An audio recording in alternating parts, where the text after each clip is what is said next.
오늘은 웨스트민스터 대유리 문답 32번째입니다. 질문은 이것입니다. 하나님의 은혜가 두 번째 계약에 어떻게 나타났는가? 있지요? 우리는 계속해서 은혜의 언약에 대한 말씀을 나누고 있습니다. 30번째 문제에서는 하나님은 행위 언약으로 실패한 인류를 버리지 않고 은혜의 언약으로 살리셨다라고 했습니다.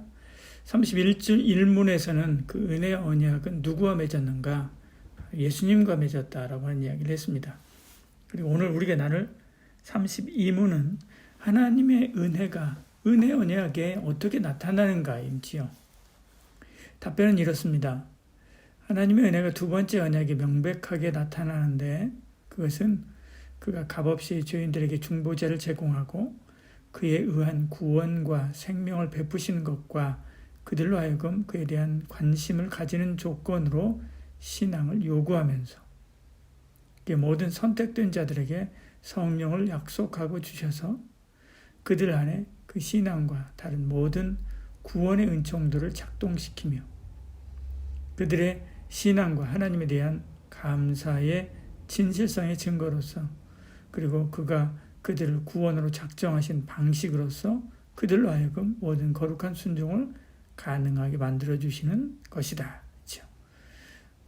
답변의 내용이 길고 좀 복잡하죠. 차근차근 해보겠습니다. 이 내용을 주요 단어로 정리를 해서 간단하게 대답을 하면 이것입니다.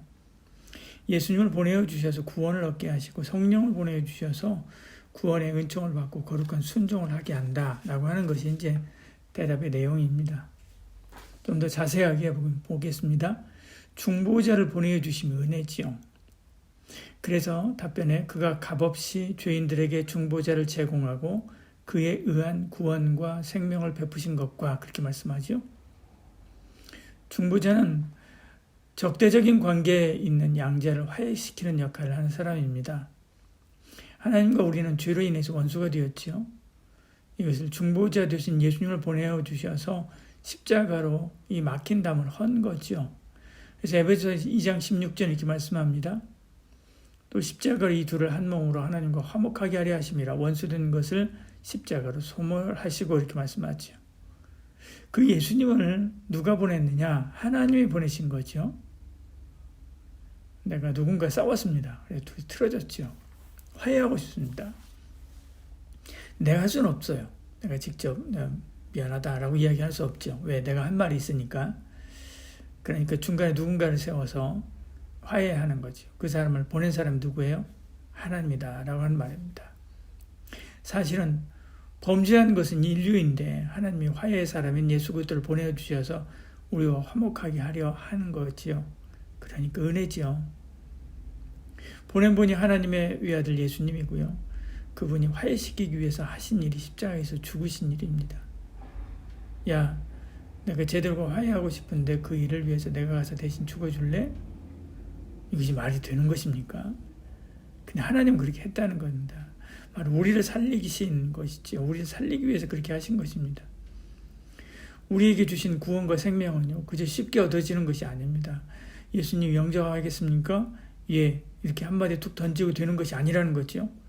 그렇게 하기 위해서, 우리를 구원하기 위해서 하나님의 수많은 고뇌와 아픔이 있었습니다. 예수님의 십자가의 고통과 죽음이라고 하는 대가가 있었죠.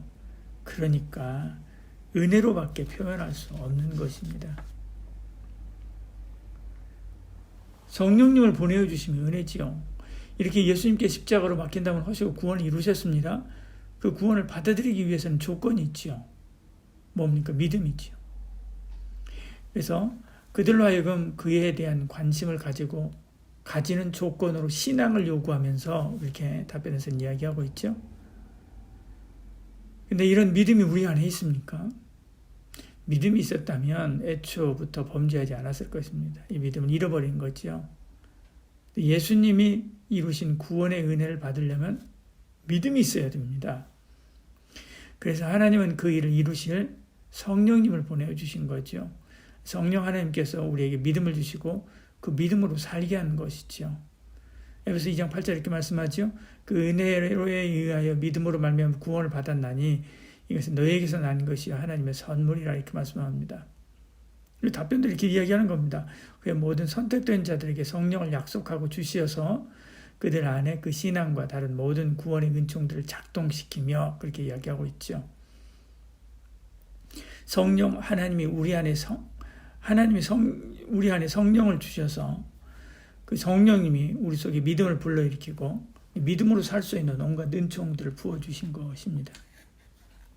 그러면 이렇게 생각할 수 있죠. 믿음이 하나님의 선물이라면 우리가 믿으려고 노력할 필요가 있는가? 노력한다고 되는 것이 아니지 않는가? 생각할 수 있습니다.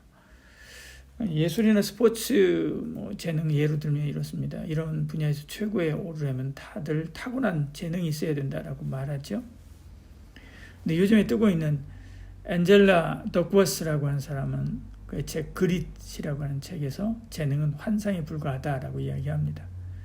재능과 끈기가 성과를 만든다라고 이야기하죠. 재능이 곧 열정이고요. 재능이 곧 끈기다라고 이야기합니다. 이 말이 맞는 것 같습니다. 재능은 열정으로 나타나고 열정은 재능으로 나타나는 것이죠. 뭔가 하는데 그게 잘 안 됩니다. 그래도 그게 좋아서 지속하면 왜 나는 지속해서 막 하면서 왜 나는 재능이 없는 거야 라고 하는 것과 같은 것이죠. 사실 그는 이미 재능이 있는 것이죠. 그리고 그 성과도 나타내는 것입니다. 믿음이 하나님의 선물이면 우리가 믿으려고 노력할 필요가 있는가? 노력한다고 되는 것이 아니지 않는가? 이런 질문을 할 수 있다면 여러분은 믿음을 선물로 받은 사람인 거죠. 그렇지 않은 사람은 아무 관심이 없습니다. 이런 생각조차도 하지 않는 것이죠. 이렇게 하나님은 우리에게 성령을 보내주셔서 믿게 하실 뿐만 아니라 죄인된 본성으로 이해할 수 없는 하나님의 말씀을 깨닫고 받은 구원에 감사하며 주님을 따르는 삶을 살게 하지요. 그래서 답변에 이렇게 이야기합니다. 그의 모든 선택된 자들에게 성령을 약속하고 주셔서 그들 안에 그 신앙과 다른 모든 구원의 은총들을 작동시키며 이렇게 말씀하죠.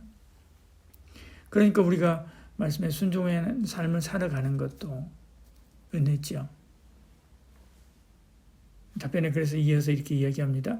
그들의 신앙과 하나님께 대한 감사의 진실성의 증거로서 그리고 그가 그들을 구원으로 작정하신 방식으로서 그들로 하여금 모든 거룩한 순종을 가능하게 만들어주신 것이다. 이렇게 이야기하죠. 성령님이 거룩한 순종을 가능하게 하시는 것입니다. 하나님의 말씀은 우리를 구원으로 가게 하는 길이기 때문에 그렇죠. 워낙한 우리가 하나님께 굴복하는 것도 은혜이고요. 주님의 말씀을 따라 사는 것도 은혜이고요. 기도하고 찬송하고 감사하고 사는 것도 다 은혜입니다. 이 모든 은혜를 성령님이 주시는 것입니다. 그러므로 우리는 날마다 내 안에서 역사하시는 성령 하나님의 인도하심에 반응해야 됩니다. 내 밖에서 역사하시는 성령의 감동된 말씀을 사랑하고 또 사랑해야 되지요.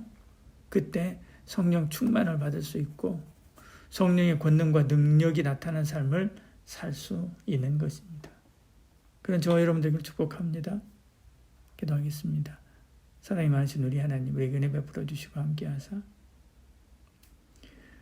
성령 하나님의 놀라우신 은혜로 예수님을 알게 하시고 또 우리에게 믿음을 가지게 하시고 구원의 길을 가게 하신 것 감사합니다.